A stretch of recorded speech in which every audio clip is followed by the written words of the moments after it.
What's up, everybody? What's up? What's up? I wanted to do this podcast for the longest while, but I fell into a glitch, and so we ended up having to go backwards a little bit. Got some scripture for you guys before I get out to work. I have to move very quickly. Okay, from the book of Isaiah. So I jumped to Isaiah, and this is a passage of scripture I really like. So I'm just going to read it.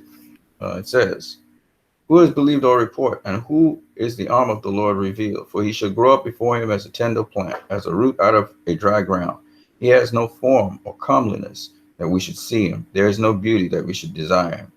He is despised and rejected of men, a man of sorrows and acquainted with grief. And we hid, as it were, our faces from him. He was despised, and we esteemed him not. Surely, though, he bore our griefs and carried our sorrows. Yet we did esteem him stricken, smitten of God, and afflicted. But he was wounded for our transgressions, he was bruised for our iniquities. The correction that would bring peace was upon him, and by his stripes we are healed. We were like sheep that went astray, and we turned everyone to his own way, and the Lord has laid on him the iniquity of us all. He was oppressed, he was afflicted, yet he did not open his mouth. He was brought as a lamb to the slaughter, as a sheep before her shearers is dumb. So he did not open his mouth. He was taken from prison and from judgment. And who shall declare his generation? He was cut off from the land of the living. For the transgression of my people he was stricken. He made his grave with the wicked and with the rich in his death, because he had done no violence, and there was no deceit in his mouth. Yet it pleased the Lord to bruise him. He put him to grief. And when you shall make his soul an offering for sin, he shall see his seed. He shall prolong his days, and the pleasure of the Lord shall prosper in his hand. He shall see the travail of his soul and shall be satisfied. By his knowledge shall my righteous servant justify many, for he shall bear all their iniquities. Therefore I will divide him a portion with the great, and he shall divide the spoil with the strong, because he has poured out his soul unto death. And he was numbered with the transgressors, and he bare the sin of many, and made intercession for transgressors."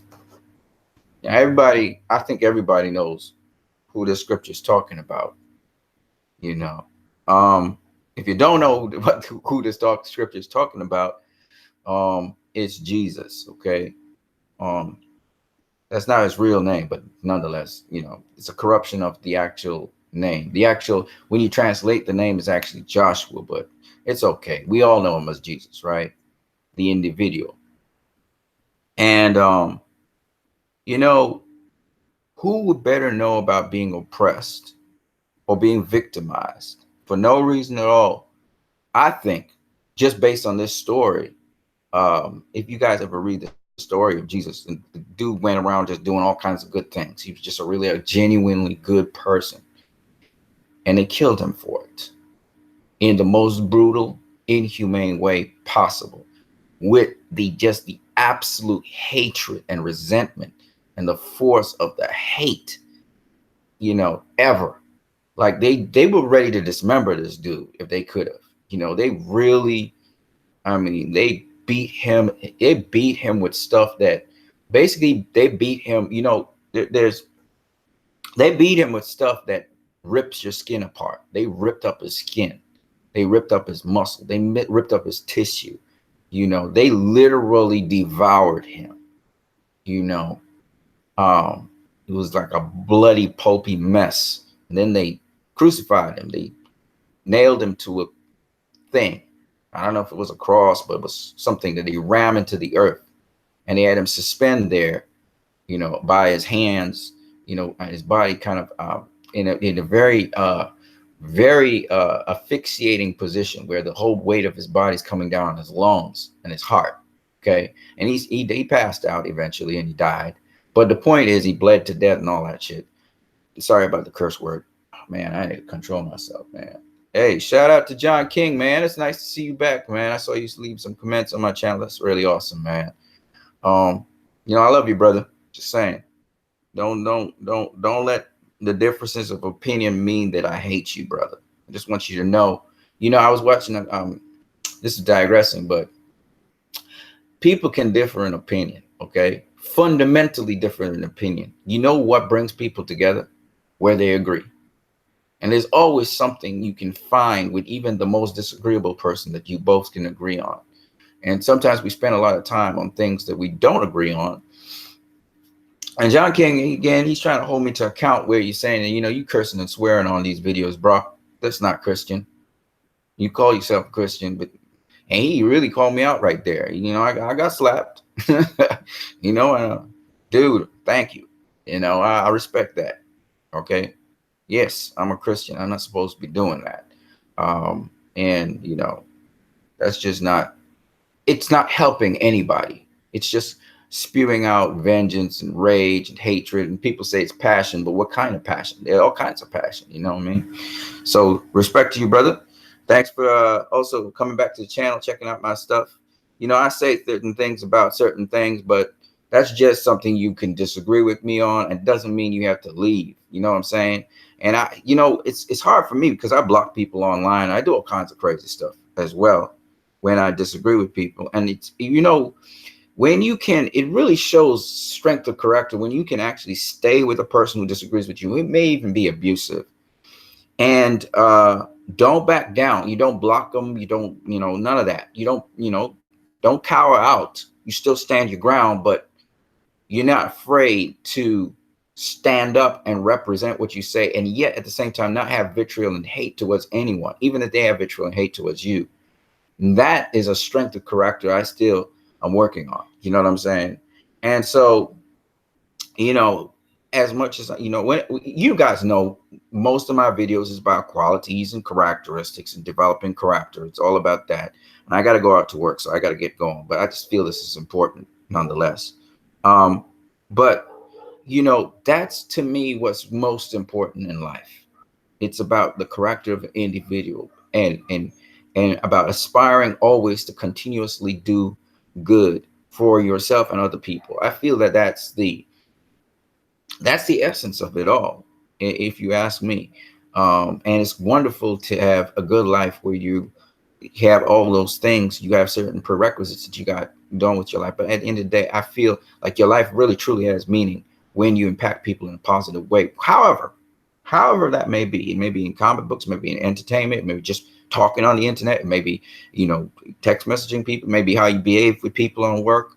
However, but just, you know, having a positive impact on people at the end of the day, or I like to say, having a good impact, giving people some sort of insight about God. I say God. Some of you atheists will say, no, there's no God really. So there's just like, if you want to talk about qualities, I'm cool with it. You know what I'm saying?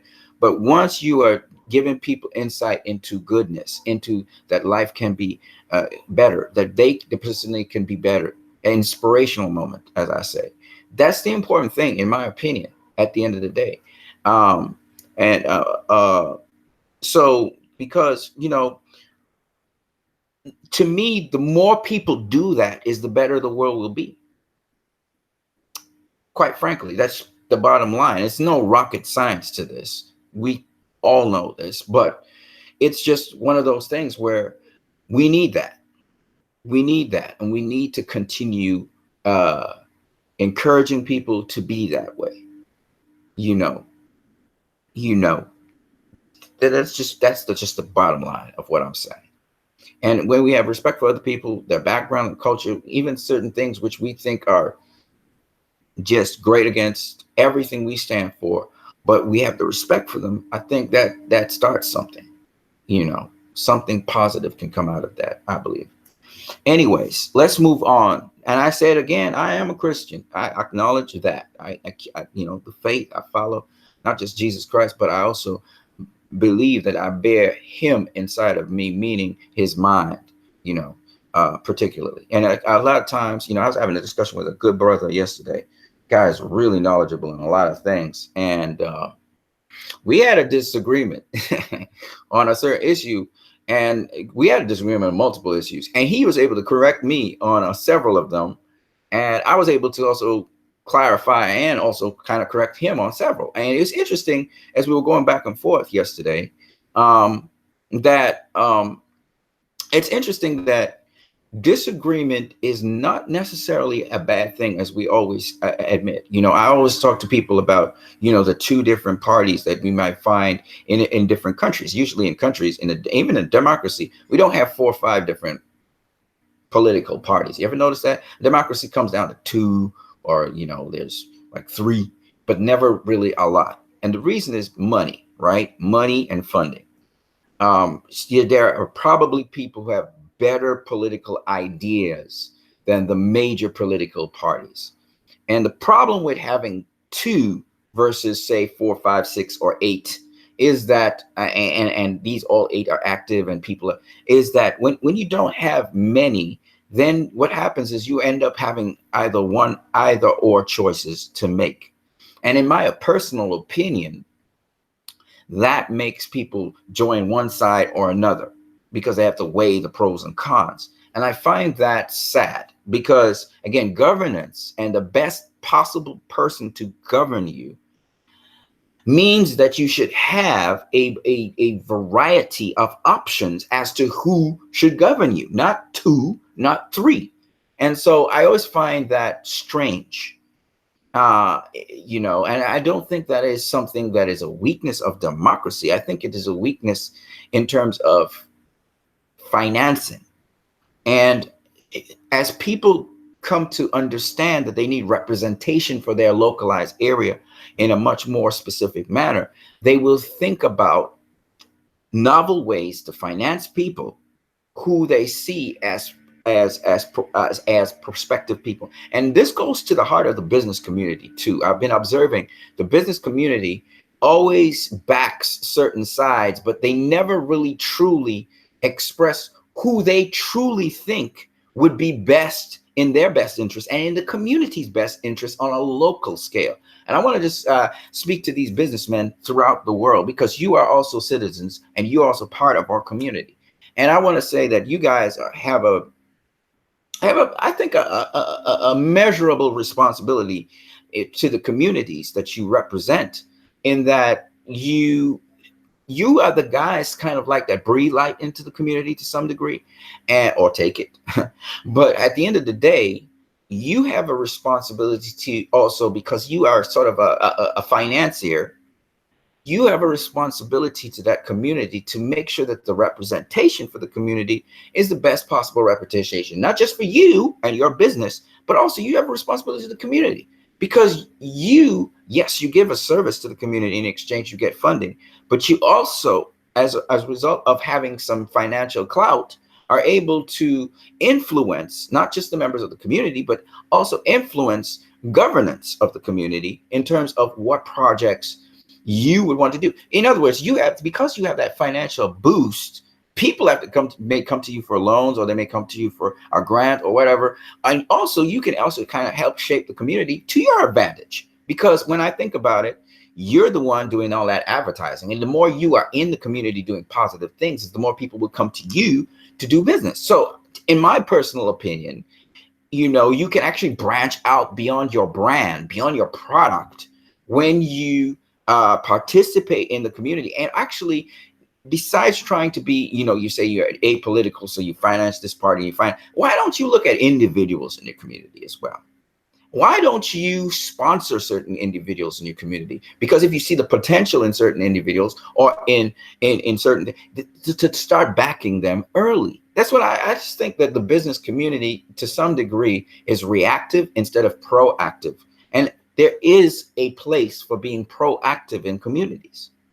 And so that's just not something that I just observed, and I just wanted to speak about, again, put it on the airwaves, because I think that putting this stuff out there verbally and through sound files and through sound bites and visually, I think, and I want to make some videos on this. I actually want to make some stories and videos that kind of depict these things as I go on, and use animation and media to show you what I'm talking about. But there is precedent for this, and this picture in front of us kind of typifies that. But let me just go back to what I was saying about the scripture. So the scripture was, speaking about Jesus, and again, sense of community. He's basically taking on all that abuse and stuff because he's innocent of all those things, and he showed us the better way to go, goodness. and he gets beaten up really bad, and really bad. When we're talking about an unrecognizable figure after he's beaten up, and on top of that, they crucify him, and he's in display for the entire Israel to see. All of Israel could come down, even people from communities other, and the Roman Empire also is witness to this. Okay, this is an epic event. So a lot of people say, well, there's no historical accounts of him doing that. Okay, that's not true. Okay, first of all, his crucifixion and his death was actually documented by a Greek scholar known as Josephus, a sort of Grecian. He's kind of Jewish Greek. Okay, Josephus actually documented that stuff. Okay, go ahead and look up a Josephus if you don't know what I'm talking about. The other thing is that a lot of people say, well, he was supposedly crucified, blah, blah, blah. But what happened? They said he was buried and stuff. How come we don't see other historical documents to confirm that? There are several, but most importantly is the fact that the nation of Israel, the Palestinian Initiative, the nation of Israel actually allowed certain people and Christian people and whatever to actually, allowed them to steal. I know it's tourism and it's money as well, but they allowed people to still, account for different things and what they think happened with the Garden of Gethsemane. So there's a lot of history behind it. Now, the Jews don't, like most other people, they don't really, they do acknowledge that Joshua or Yeshua or Jesus did exist. They do acknowledge that. The Jews do acknowledge it to this day. They say he was a rabbi. Okay. And they do acknowledge that this rabbi was crucified. They also acknowledge that he died. The thing that they do not acknowledge is that he was risen from the dead. The Orthodox Jews. Okay. In fact, they call him a prophet. Okay. They don't call him an apostle, but they call him a prophet. And they call him a rabbi, a teacher. Okay. So the Jewish empire actually, over time has embraced that Jesus was actually a good person. Okay. And there's a long story behind that, but I'm talking about Jesus so much for a reason. Okay. So it does apply to what we were about to say, just in case you guys do not see what I'm saying. So anyway, the point is that the death of an innocent man, we've always thought that that was a terrible thing. And to this day, he was victimized. He basically was treated how certain minorities are treated in the United States of America. He's treated like how certain people all around the world being oppressed were treated. Even though, and by the establishment that was supposed to promote him, right? It was they that literally wanted to destroy him. It wasn't the Romans. The Romans didn't have any beef with him, right? It was his own people that had beef with him. And to this day, there are accounts out there that said he was a con man. They said, and the Jews don't say that, but he was a con man, that he, was a guy who, lived with, drunkards and whores and prostitutes. There's literally accounts out here saying that. Okay. Now that's very interesting because, and there are various variations of the story, to be honest with you. Right. That he married Mary Magdalene, he had sex with her, that he had children with her and stuff. There's all kinds of accounts around this character. This character is also in many other books, right? He's in, he's in the Quran. He's actually the most popular character in the Quran. And the account of him in the Quran is on point, almost to a fault. It's really weird, how people interpret the Quran. That's another story for another day. But you guys may agree or disagree with me on that. Nonetheless, this is the point I'm making. And he's also inside of the Bhagavad Gita, and he's in, several other holy books. Even the, the writings of the Buddhists, way before his time, actually prophesied about a character such as him. The Egyptians, they had actually songs. David actually got the Psalms from Moses, and Moses ripped off Egypt's stuff. Egypt's the place where these Psalms began. Okay. For those people who don't know, my good friend yesterday, well, I call him a good friend. I don't know if he's a good friend, but we exchange information. He was talking about the Magi, and that the Egyptians actually got taught by the Magi. Magi was what were known as the Midianites. You ever heard of the Midianite priests in the Bible? They were the ones that actually taught the Egyptians, the early Egyptians, everything they knew. And so the Psalms kind of came down to them. Of course, we also know about Abraham, and Abraham interfaced with certain people, but we always knew that Pharaoh also knew about dreams and stuff when Abraham interfaced with him, and learned that Abraham was a prophet and stuff. So that another thing that a misconception a lot of people have is that, okay, God, I don't know why I'm going off on a tangent, but anyway, I got to say all of this. So there's a couple of misconceptions people have. The first thing is that people believe that, everything for running Christianity and all of that started with Israel. That's not true. Israel was not the beginning of people serving God to start with. Second thing is, before Abraham even came to be, men were serving God. Now, there's another thing. It's pretty strange. Now, if you guys ever watch the Noahic covenant, if you guys know what that is, I'm kind of going way, way back in the time here. But Noah, and then you have the antediluvian period where you had the sons of God, right? But let's just start from Noah, okay? So Noah, right? Because he served God, his family survived, okay? This is the story that's given. Now, here's the interesting thing. If you look at the Shemite line, what we call the Semitics. So the Semitics is the line of Shem, okay? So what we call Shemites are the Semites, okay? So Semitic people come from Shem, okay? And Shem, Ham, and Japheth, they were all of the same race, okay? So, when people say children of Ham are black, well, okay then the Persians are black. Then the Babylonians are black. That's what you're basically saying, okay? And yeah, they say, oh, the people of Egypt, they're black, because they were cursed. No. I don't know why I'm going off on a tangent like this. Sorry about this, folks. And by the way, you can talk in the chat section.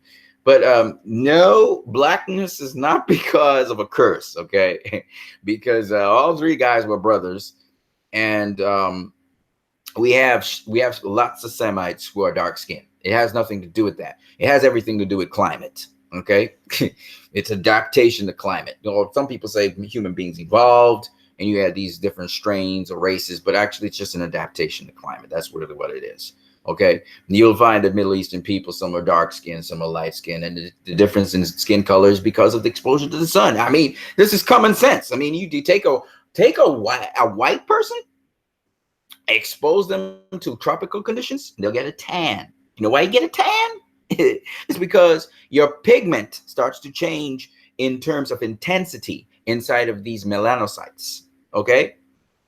All right. So that's, they hold melanin, and that's what happens. Okay. So it's not everybody has the same amount of melanocytes. It's just that color and skin tone is an adaptation to climate. You had the people up in the Caucasus Mountains, up in the mountains up there. It was cold. So they end up, they didn't need to have like white pigment like that because it wasn't hot and wasn't humid and wasn't sunny. Okay. And so it was sunny probably, but it wasn't, and so you'll find that and then you have certain phenotypic features or adaptations to, again, conditions. People who have slit eyes is because, the climate, the cold, the wind, so you adapt it. All right. That's why we haven't had any new species of human yet. Right. Because it's just an adaptation to climatic conditions. I'm assuming if you were to end up in the water and you were living most of your life in the water, you would start to adapt to the water in ways that normally humans wouldn't adapt to water. So you'd have big wingspan. You'd have powerful front limbs. And your hind limbs would be less powerful. They wouldn't atrophy and shrink necessarily, but they'd be less powerful, right? Well, now actually you'd have powerful hind limbs, but the muscles that would be used would be a little bit different. So that, because you paddle a certain way. So I'm just saying how you swim might be a little bit different to how human beings naturally swim. You might find a much more streamlined way of swimming. So I'm just saying this to say that, if you're in an environment long enough, you're going to adapt to that. And, when it's time to come back on land, it's going to be hard to walk on land, right? Because you've been in water all the time. So gravity would affect you. You know, it's like the astronauts going into space. I don't know why I'm going off on a tangent here, folks. I don't know why. But you know, astronauts going off into space here, you know, when they come back down to Earth, they can't even walk. They can't move because their muscles have become accustomed to weightlessness. And so same thing if you were in the water, your muscles get accustomed to the water and swimming. So it's adaptation. Now, I'm not necessarily a proponent of everything that evolution brings, but I am somewhat of a proponent of evolution to a certain degree. Okay. And so the difference is, though, people talk about natural selection, which is partly true. Natural selection does happen, but also adaptation. I always believe that adaptation is actually much more instantaneous and actually can happen within a given generation, and therefore change the phenotype of the generation in their generation, as well as there is some form of natural selection that also accompanies. So it's not that the truth is exclusive to one thing or another. And then when we come into disagreement, sometimes there's a lot of partisan lines that go down these things. And it's really a combination of these things, sometimes more of one thing than another. And that's the thing that we have to understand. Truth is not something that necessarily is mutually exclusive. Some things are, but most things actually come down along certain lines and certain ways. The process of evolution, not so much the time span, not so much the time period, but the process of it, certain aspects of the process of evolution is actually very, very true. And actually, I can easily corroborate it with things that I see biblically. And so it's not that evolution is in and of itself wrong. Change is inevitable. Change happens all the time. You know, the earth has, and its climate and even, you know, continents have changed. Okay. So it's not that is not true. It's that I believe certain times people are so dogma into creationism or evolutionism that they are not able to see that there's a combination of both things that actually happened. And that, you know, the understanding of that, to get really to the truth and the understanding of that, it's like, you know, some people saying, you know, there's no no spirituality. Now science is going back to the spiritual dimensions because they understand, to understand these things, we need to understand more. And so they go into the Vatican and do research. You can't exclude anything. You have to be able, as a scientist, to incorporate and address everything and see it as a potential possibility. That way, you're not narrowing down what you're looking for, unless, of course, facts have proven it wrong. And so that's what you do with science. And you never come to a tremendously satisfying conclusion on any particular thing. Like the guy was, the guy that I was talking to yesterday was saying, you know, time is a construct that actually has not been fully resolved. You know, we talk about the second, we talk about this, but he was showing how time is actually relative to gravity, and gravity changes with different situations. And so it's very interesting how he described that. And he was really talking to me. It was really an interesting discussion. I learned or remembered and learned a lot of things, and I was corrected on many things. And so what I'm saying to you guys is that, and you would never suspect this guy knew that much information, because he walks around very unassuming. But the point is, anyway, that it's really cool to be able to grasp what Christ has done. Okay, whether you believe in him as a Messiah or a Savior, or you just think of him as a guy who's, you know, just trying to do the best he could, and he was trying to do as much good as he could. Whatever your view on that is, the act that he did, in my opinion, on behalf of everybody, in his opinion, is something that I just thought was just wonderful. You know, we praise guys like Mahatma Gandhi and Martin Luther King Jr. and, you know, these selfless acts, you know, for causes bigger than themselves. What do you think of a guy who was ridiculed and in his time was not even praised for it? And after he died, he still, you know, some of the people started saying, oh, yeah, he was a good guy. The same from the lineage of the same people who killed him, right? And then try to cover it all up when he rose again, right? If you believe that he rose again, because that's kind of hard to believe, right? For some people. So I can, you know, and they covered it up and it was like, no, he never rose. That's a lie. Whatever. The point is, whether he did rise or he didn't rise, his story goes on. And the important thing is, this dude was killed for doing absolutely nothing wrong. And he was victimized by people with power and clout who should have been supporting him. the irony of the situation. And now, many years after, they're saying, he was a good guy and stuff. Okay, cool. But the point is, I find that interesting. And it's something that's magnetic. And that's what got me, yes, I've been born, and yes, I knew about Jesus and all this stuff many, many years ago. All right. But what's magnetizing and so contradictory about this story is if you think that he died and that was it, it ends in a tragedy. But yet it goes on as a beautiful thing. If you think that, even if you thought that the guy was dead and gone, right? By the way, you guys can comment in the chat section. I'm sorry for talking so much. I really need to go to work, but to me, this is important. So I'm talking it. Even if you believe that the guy was gone, he left back something beautiful. Beauty in the midst of horror. Horror. This guy was treated like crap. I mean, he was brutalized. He was not just murdered, but butchered, tortured, and murdered, right? And this was supposed to be a method of punishment because he said he was God, all right? This was punishment. Under the guise of punishment, draconian death, right? And here's my thing. The story of this guy goes on because he did so much good things. So much good things that the beauty, and now people can see the beauty in his death. The irony, tragedy, and beauty in his death. And to this day, it's one of the most paradoxical things ever. You save the world by dying? Are you kidding me? Who are you fighting? Even in the superhero movies, a guy he's dead because he's fighting against a physical person. You're fighting against the world. The world doesn't like you. And that's how you save them?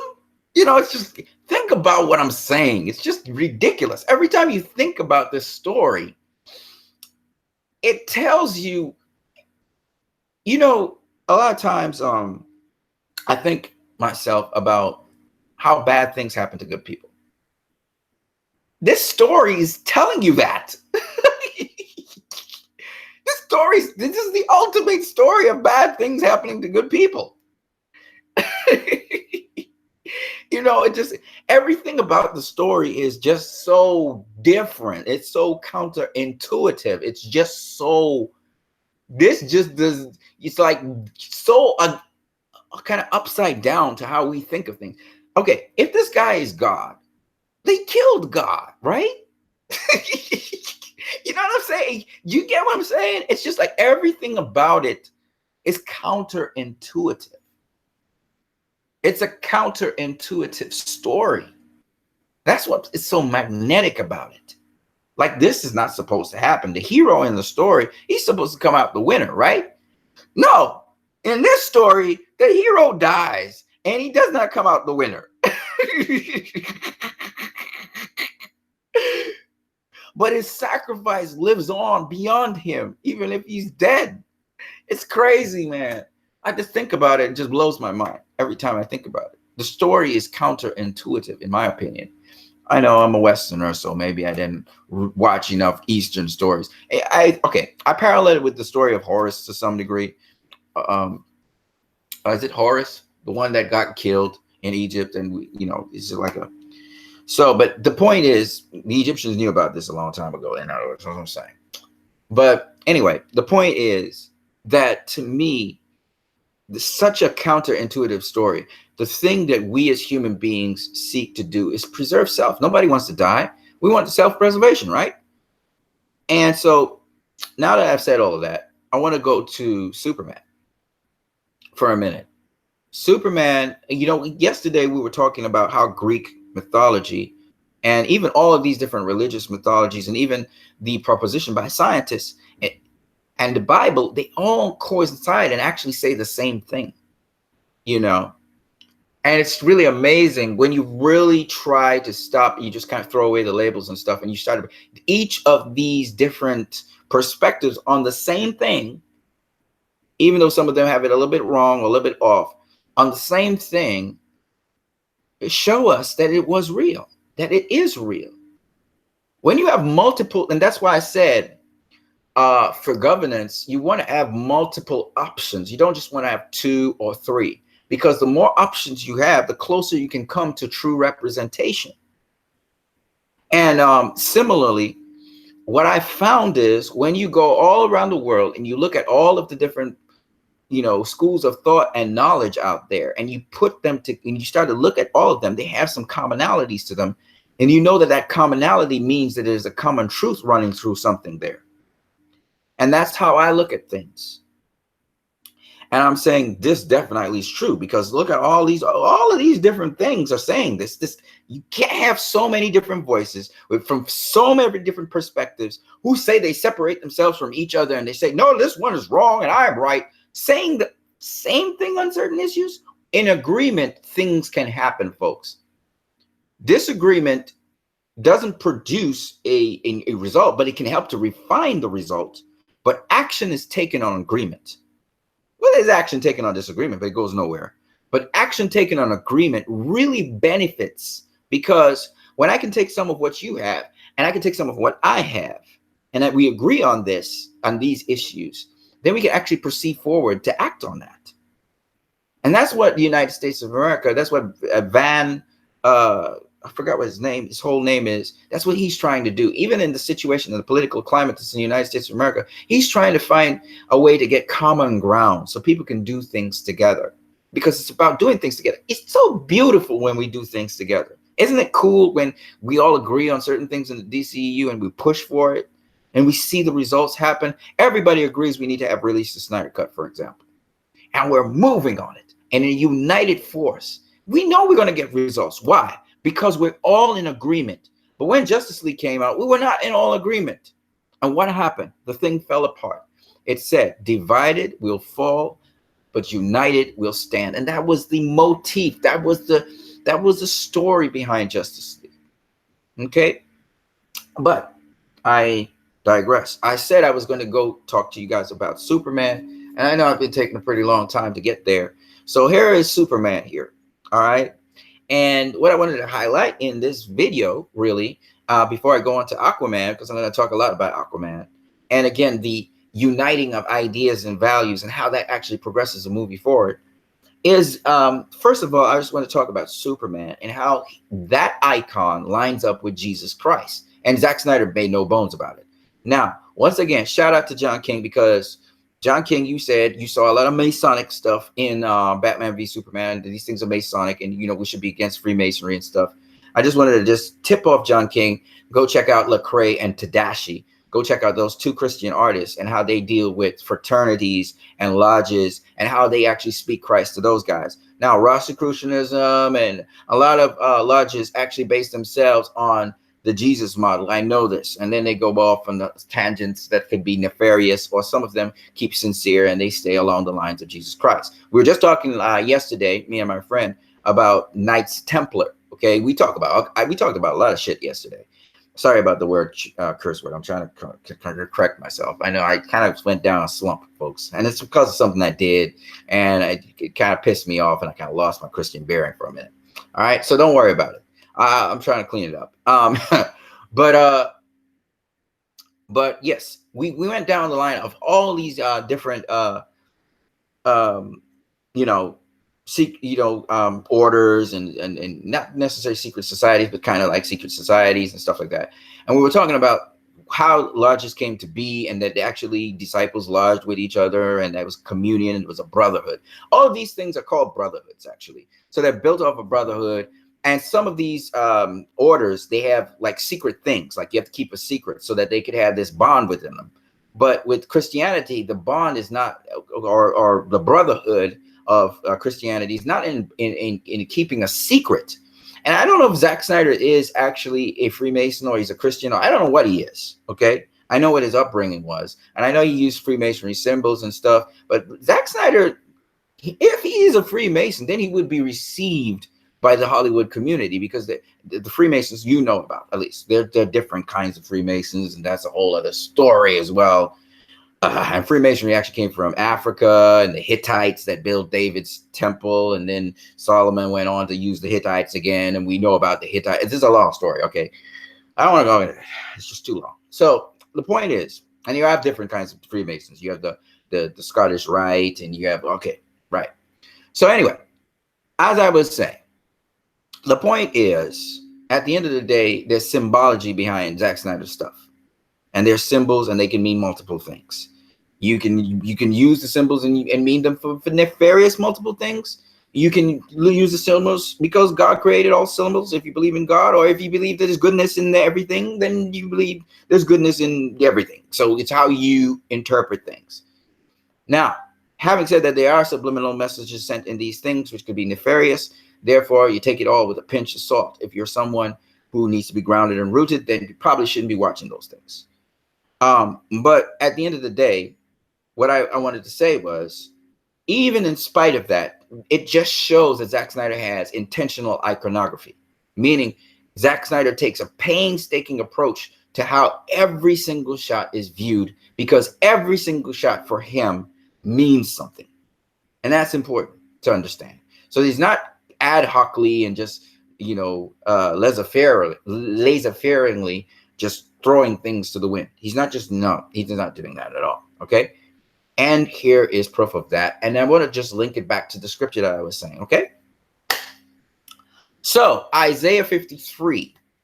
And this iconography in front of you, if you want to call it iconography, because I think of it as iconography, I think of it as a symbolism. All right. Superman represents something. Superman is not literal, but he's metaphorical. All right. And some people will say Jesus is not literal. He's metaphorical. There you go. So if you think of it as a myth, like Greek mythology and stuff, and you think of Superman as a myth, let's work with it. Because at the end of the day, it's about the values. All right. It's about the values. I'm not going to engage people on what we disagree on. I'm going to engage people on what we agree on. Huh? All right. So we are all on the same page now. So it's about the values. And so at the end of the day, look at what is being said, the message here. All right. And however you want to interpret it is fine by me, but I just want to show my interpretation of it. So in Man of Steel, Superman gets insight into his purpose. All right.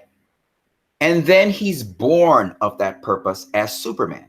Well, they don't call him Superman, but he's born of that purpose. So if you look at the first iconography here, he's being informed of his purpose. The second iconography here is him being born of his purpose. But it's important to understand that it is a sacred purpose, the enlightenment. That is why inside of this womb here, this is like a vagina canal where a baby is being born. It's the womb. He's coming out of the womb. Okay. You can see that he's coming out of this womb. Now you can interpret that womb however you want. Okay. I've heard people talk about, it's the Masonic, female, private, and that represents a certain thing, and this is the birth of that. Whatever. It's still going to be a type of birth, and birth through an enlightened birth, or a spiritual or a sacred birth. However you want to interpret it, it's fine by me. But at the end of the day, it's a sacred birth. So I am first enlightened about my purpose, and then I am birthed into my purpose. This is the important thing. All right? Because this is what we can all use as people. Now, once I am birthed into my purpose, now I must execute my purpose. And this is what we see here. We see Superman now taking on that purpose and executing it. Right?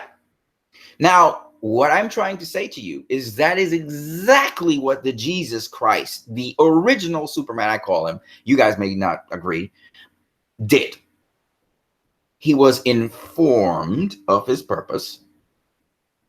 Right? The Son and the Father spoke, and then he was born into his purpose. Now, there's several births there, but I'm not going to go into that. Okay? And then finally, he executes his purpose on behalf of mankind. And his purpose was to show mankind who God is. And then in the process of showing mankind who God is, transform them. You see? Let me say it again, because I think this is difficult for some people to grasp. But this is something that Zack Snyder nailed. He nailed it. Okay? He killed it with a nail. He absolutely got the execution down packed. That's why I love the guy as a Christian. He was able to show mankind who God is, and by beholding we become change. He was able to transform mankind by showing them God. Now, let me show you what I mean, because there's levels to this shit. Excuse my language. I know I get a little pompous and proud here, but I'm going to show you what I mean. So, first he showed mankind who God was. He walked the earth, healed people, taught people the better way, had to correct authority who supposedly knew what God wanted of them. And then finally, the most important part, showed mankind the nature of God when you hate him. On the cross, Jesus basically showed the entire known world at the time that was paying attention to him. And the entire world was the Romans and people from different parts of the world who came to Jerusalem and the Jews themselves. He showed the known world at the time who God really was by how much mistreatment he took and did no evil back. And he was being treated unjustly, and he was brutalized. I mean, he was not recognizable. Do you understand what I'm saying? His bones were intact, but that's about it. He was brutalized. Okay?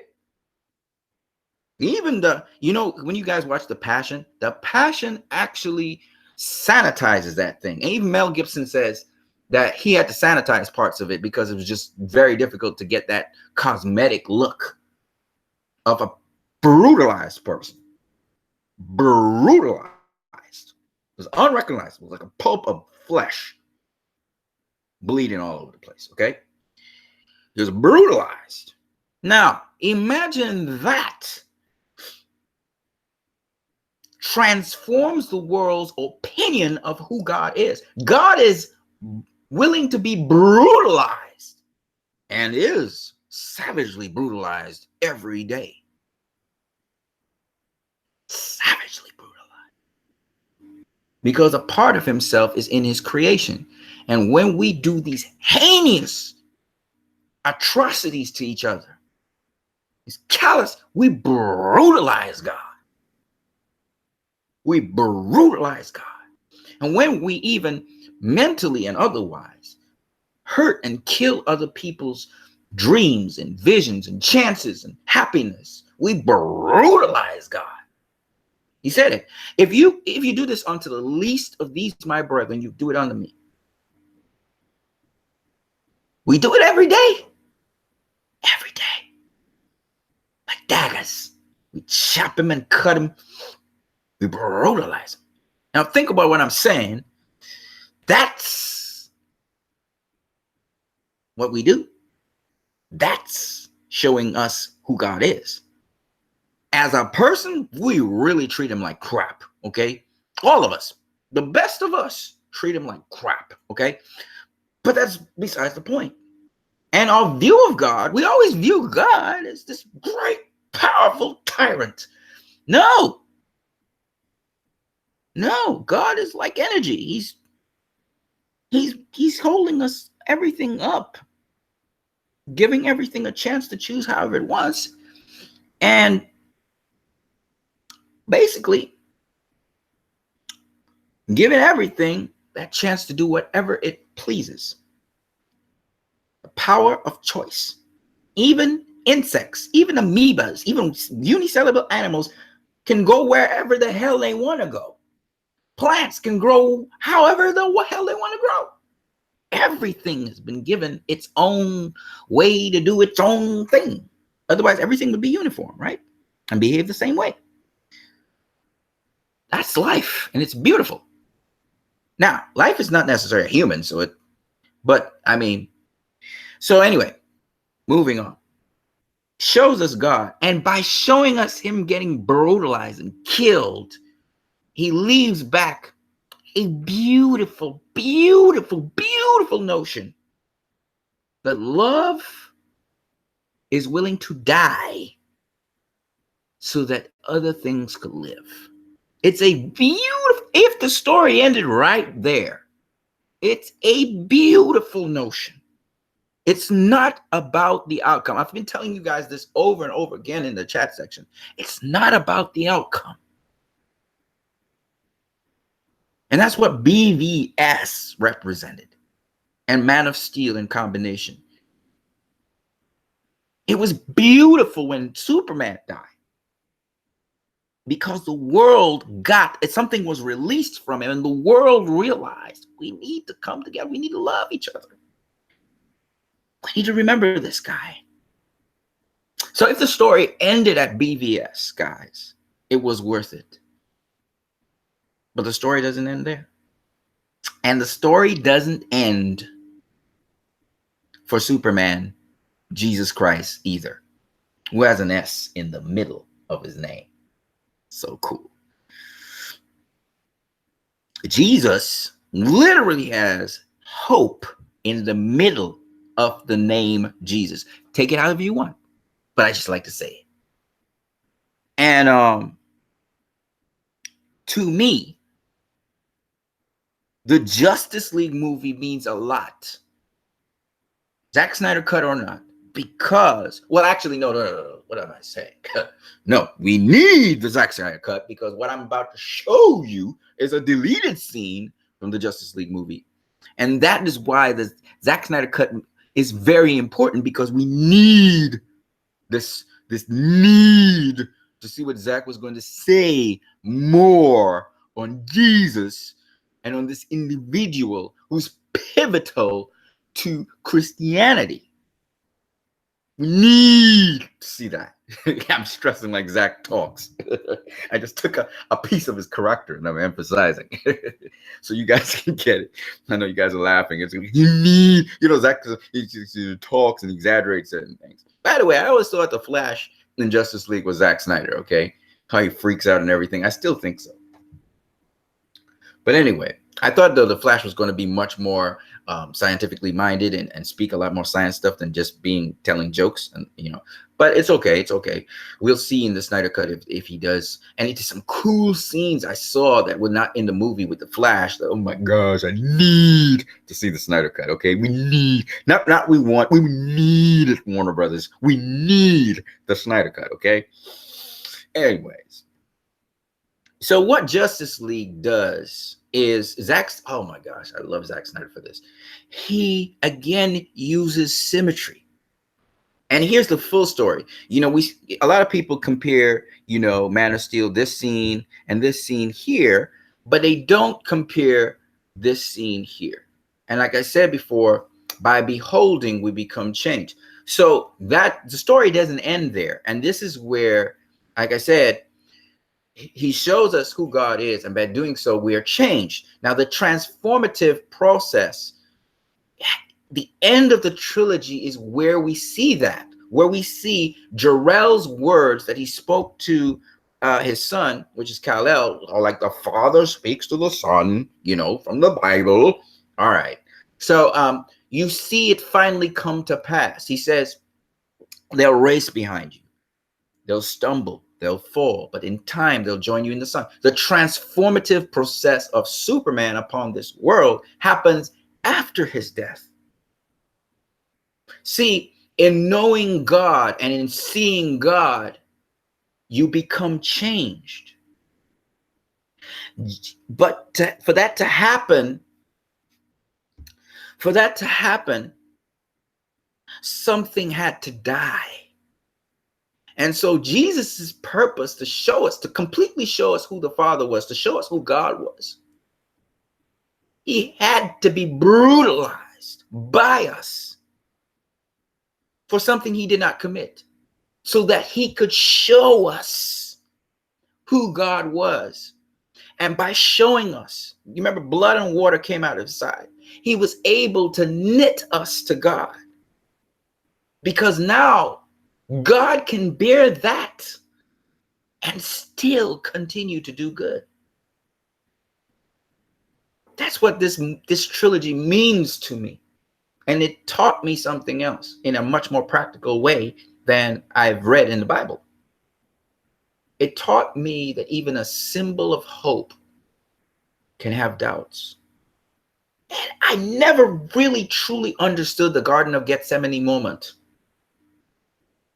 until BVS.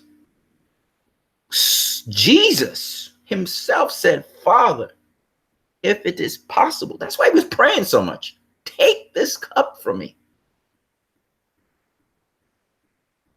Like Superman. It was too much. He was sweating blood and water. It was intense. So mentally intense that physically his body was starting to break down. He was bleeding internally through his organs, through his blood vessels. He was breaking down. This thing was killing his mortality. And so, like Superman, he was starting to doubt himself as a human.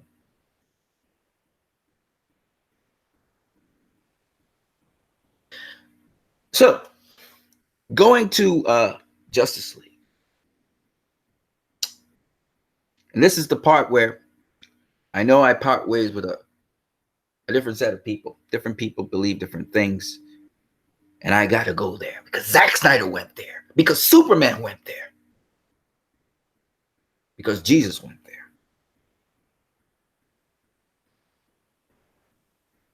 He couldn't stay in the grave. They buried him. They buried him.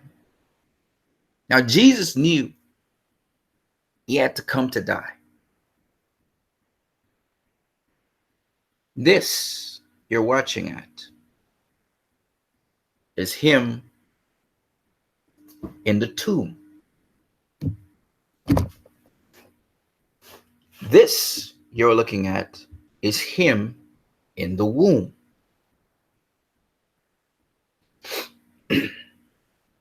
This you're looking at is him coming out of the womb of Mary.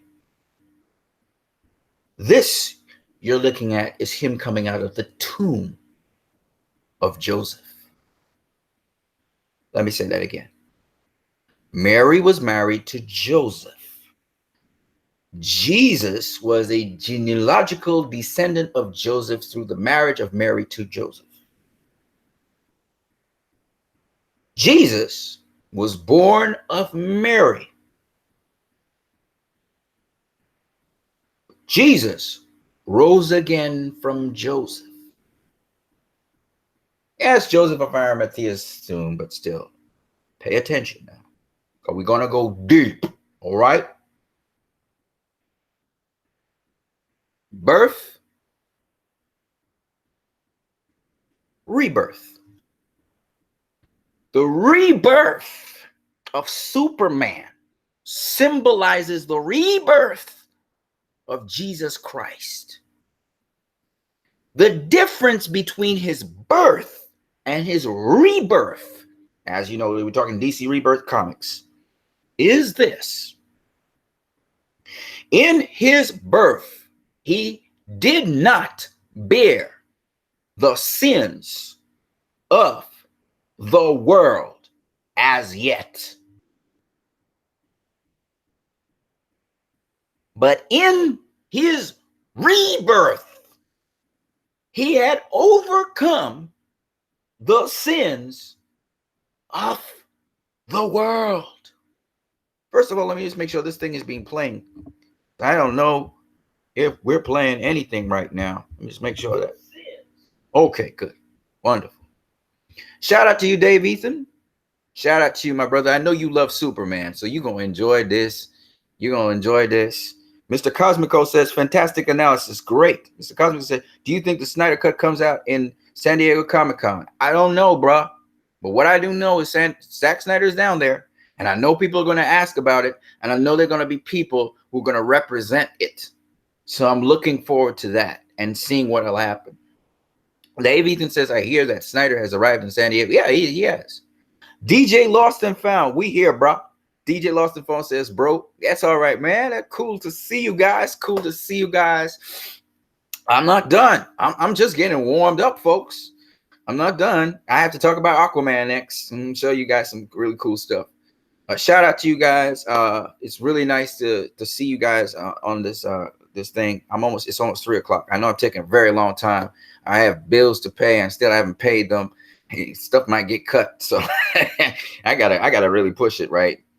But I just feel this is important, so I'm sharing it with you guys.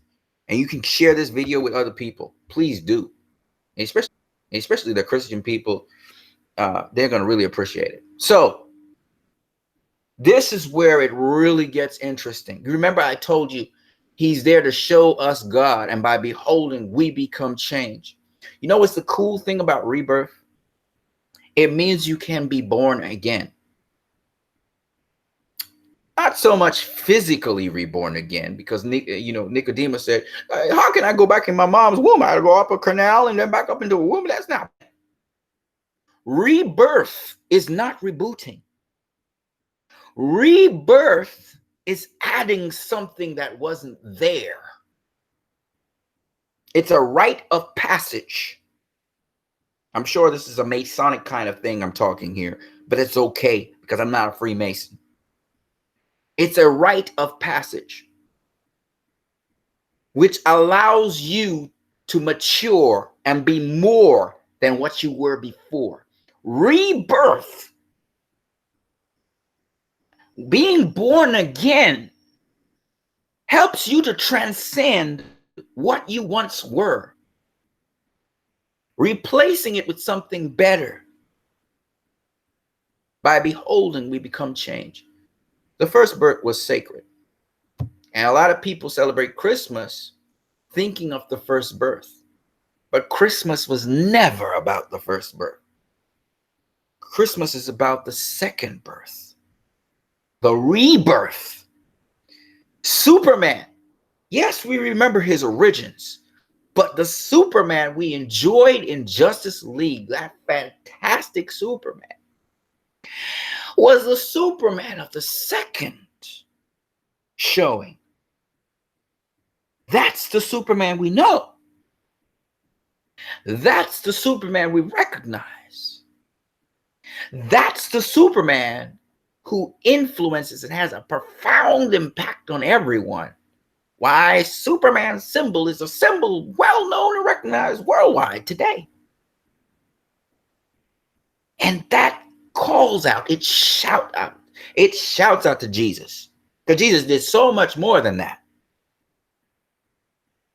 Because Jesus not just gave a select few, which was 6 guys in Justice League, or 12 disciples and 12 apostles. No, Jesus gave the entire world the opportunity to be born again. Because by being brutalized and the world seeing that and rising from that, he showed that God can take it. He could take what you dish out to him and still be good. And you will want a piece of that, because that's what we want. We want, no matter what happens to us, no matter the outcome, to still be good, because everybody wants good things to happen. And that's what's transformative. And on a deeper spiritual level,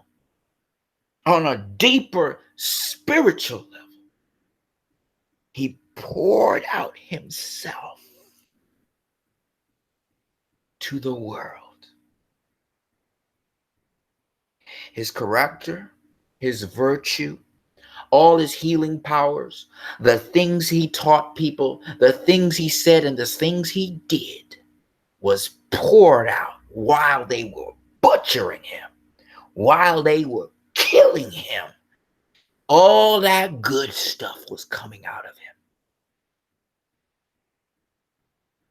When you beat something, when you need flour, when you need it really good, you get the best bread. You get the best bread. When you heat up gold and you beat it and you beat gold, you get the best looking, shiniest gold. When you beat the crap out of diamonds and you cut them and you shape them, you get the best diamond. My friends, when you select this pathway of Jesus Christ, you will be bashed, you will be beaten, you will be butchered. Do not consider it a bad thing. The apostles praised and rejoiced when they were beaten for the name of Jesus. Bad things happen to us all. People ask, why do bad things happen to good people? Zack Snyder showed you why. Because unless a seed falls to earth and dies, you can't get Superman. You know, there's a rite of passage to develop character. You must go through the fire to come out like gold. That is why I love this DCEU trilogy and I respect Zack Snyder. No other comic book movie has shown that. And as a Christian, that is what I understand, my friends. What does it mean to be a son of God? It's not a play game, folks. It can be heavy, harsh, and even downright sometimes lonely. And you will stumble sometimes and you will fall. But in time, you'll join the sun. And in time, you'll work wonders on this earth. And to me, I got the opportunity to share this with you guys. It's a great opportunity, and I'm thankful for it. And so, Jesus, for me, is a very real thing. And Zack Snyder was able to put that on the screen. And I'm thankful for it. He was butchered by the media for telling Jesus' story. It was gutsy.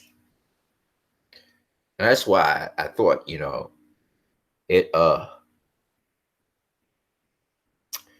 kind of like Mel Gibson's The Passion, except more metaphorical and even deeper in some respects, because Mel Gibson more did the physical torture, not speak about the mental acceptance and psychological issues involved. To me, that's what the story is.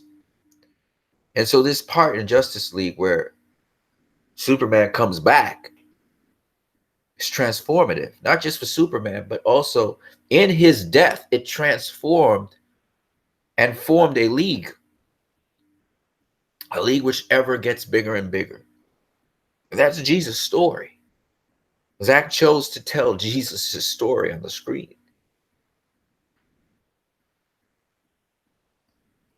And that's why I appreciate the guy. Whether he's a Freemason or whatever, nobody has ever done this in public like that, especially with a superhero film. And we knew this a long time. Greek mythology can be used to teach Jesus Christ, and Egyptian mythology. It's just where your focus is. And Zach chose in Wonder Woman to talk about the fall from heaven with Lucifer. And it's clear as day. He wrote the story for Wonder Woman. That's why I appreciate the guy.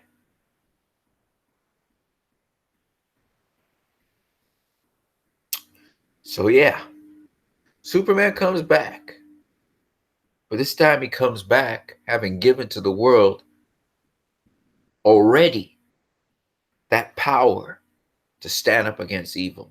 And they're already gone ahead of him. And they're fighting. And he's just coming to join them. It's a little bit different. We're here. He led out the charge with mankind. But now they have gone ahead of him. And that's basically saying we as sons of God, or we as children of God, do his work while he was away. But he'll come again. And he'll fight with us and for us. It's absolutely the story of Christ. That's why I love it. That's why I could use it to tell other people about Jesus. And he used all kinds of roundabout ways to say it. Because I want people to feel that it's real. It's not some myth. It's not science fiction. It's real. That's what I believe. Let's see what you guys are saying in the chat section.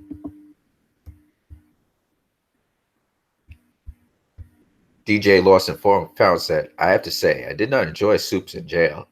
His character completely changed, wasn't consistent with past movies, way too cheesy for me. Give me, in my opinion, Soups any day. Okay. Dave Ethan says, Superman wasn't even cheesy, DJ. To me, he was the Superman I remember from the comics. It's a huge step up from what he was in both Batman v Superman and Man of Steel. Emo Soups, you called it. Wow. Dave says, kind of like me make a stand for my beliefs in Twitter. Well, yeah, it's cool, man. That's cool, Dave Ethan. DJ Lawson Farr says, hey, Dave, I understand. Seeing a Soups from the comics. However, in my opinion, he became a completely new person.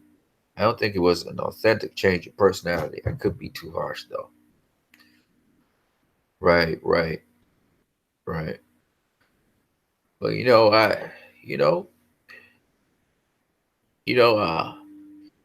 like I said, I want to see the Snyder Cut, right, of Soups. But minus the deleted scene, when you add the deleted scene in, the Soups that you kind of recognize, that most people recognize, they saw in Justice League. I do know that Whedon kind of overvamped Soup a bit. And in certain places probably changed how the epic fight scene would have ended up. But in the end, he still kind of kept to the general thing that Soups comes back again, like the second coming of Christ. That's the thing that was important. And he comes in power, And so to me, that was the important thing. And he's beating down, of course, the devil and the devil and his imps. Yeah, I was crying, man, because it's just like this is why I'm here, That's my purpose. So it does hit me in my soul.